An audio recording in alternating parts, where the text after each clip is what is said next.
represented by the convolution of two functions f و g.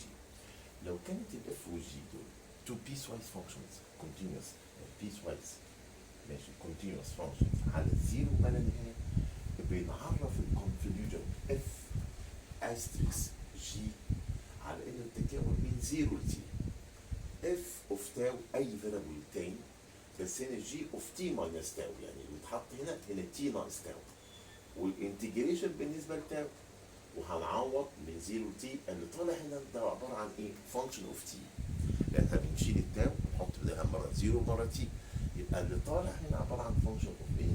of t. بنقدر نثبت في النظري بتاعنا لما تكون ال f وال g دول piecewise continuous functions على الزيرو ما لا نهايه، اقدر اثبت ان الكونفوليوشن بتاع f استريكس g هو نفسه g استريكس f، يعني الكونفوليوشن commutative.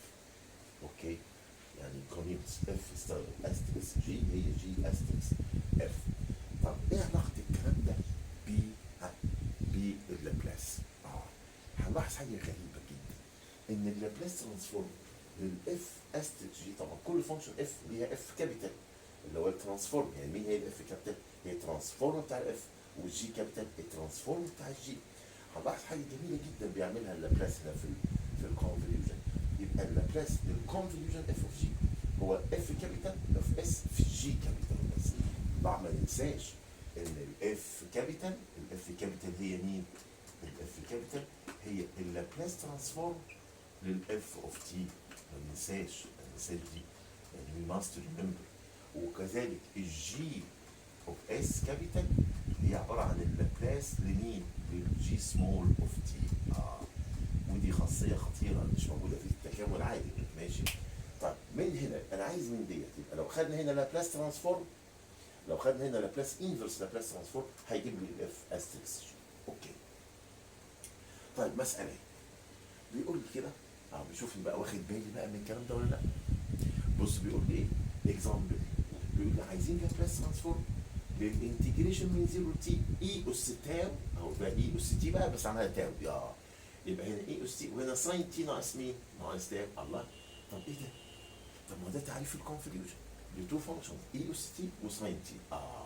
يبقى انا لقطتها، لان هو الفانكشن الاولى اوف تاو والثانيه جي تي ناقص تاو، يبقى ده هنا عباره عن مين؟ اللابلاس للاي اس تي ساين استريك ساين، هم اللي ظهر، هو ده الانتجريشن، ده هو الكونفوليوشن بتاع الاي اس تي في الساين. جميل، طيب بجيب الاف بتاع دي، احنا خدنا هنا ما ننساش هنا في واحد، ما ننساش هنا في واحد، خلاص، وما ننساش ايضا ان هنا في واحد وهنا ايضا في واحد.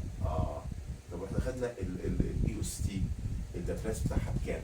اللابلاس بتاع اي اس تي 1 على اس ماينس اي، وهنا اي بواحد، حلو، يبقى 1 على اس ناقص 1. طب والساين كي تي هتبقى كي اللي هو 1 على اس سكوير زائد كي سكوير، يعني هنا ده 1 سكوير، يعني ده 1 اهو، هنا 1 سكوير، بس هضرب دول في بعض، اللي فوق في اللي فوق، 1 في 1 في 1 واتحلت المسألة. طيب احيانا يجيب لي حاجه زي كده، بيقول لي كده اللابلاس ماينس 1 لدول في بعض. اهي دي بقى، دي الجي او الاف كابيتال، ودي مين؟ بالعكس بقى، عايزين نجيبها بالعكس. يبقى انا بجيب التو فانكشن، بسال نفسي مين الفانكشن اللي هي اللابلاس ترانسفورم بتاعها بيجيب لي اس ناقص 1، هي اي اس تي. اي اس تي هنا 1 تي اهي، هنا في 1 اهي، وهنا دي ايه؟ زائد ناقص 4 ناقص 4، يبقى اي اس ناقص 4 تي.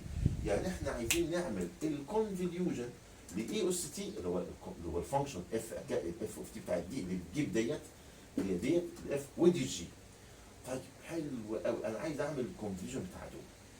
يبقى الاولى اي اس تاو، خد بالكم هو احنا نعمل حاجه زي اوبريشن جديده، فباخد هنا اي اس تاو وهنا اي اس ناقص 4 واشيل تي واحط تي ناقص تاو، وادخل الناقص 4 على دول واجمع التاو مع التاو، هتبقى هنا ناقص 4 تي زي ما هي، وعندي هنا ناقص 4 في ناقص يبقى 5، يبقى هنا 4 تاو بالموجب وتاو يبقوا 5 تاو، وانا عايز اعمل انتجريشن بالنسبه لتاو.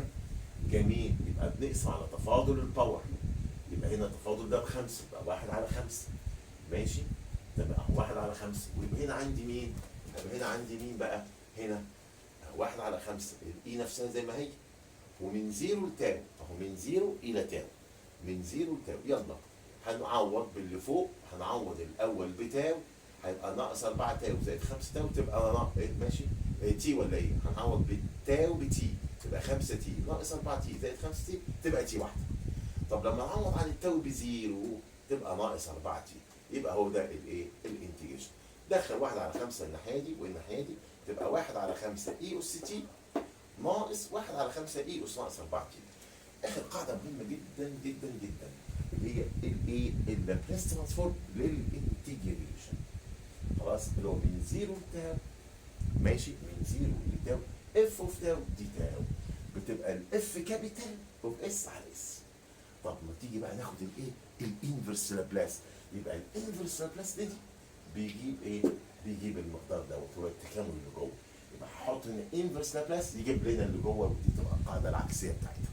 اوكي، في المحاضره الجايه نشوف على مسائل وهنشوف على الديريفيتيف فانكشن، ويبقى احنا كده ايه؟ تقريبا اخذنا كده جزء جميل جدا عن اللابلاس ترانسفورم والكونفوليوشن اند اتس ابلكيشنز. اوكي، الله يعطيكم العافيه.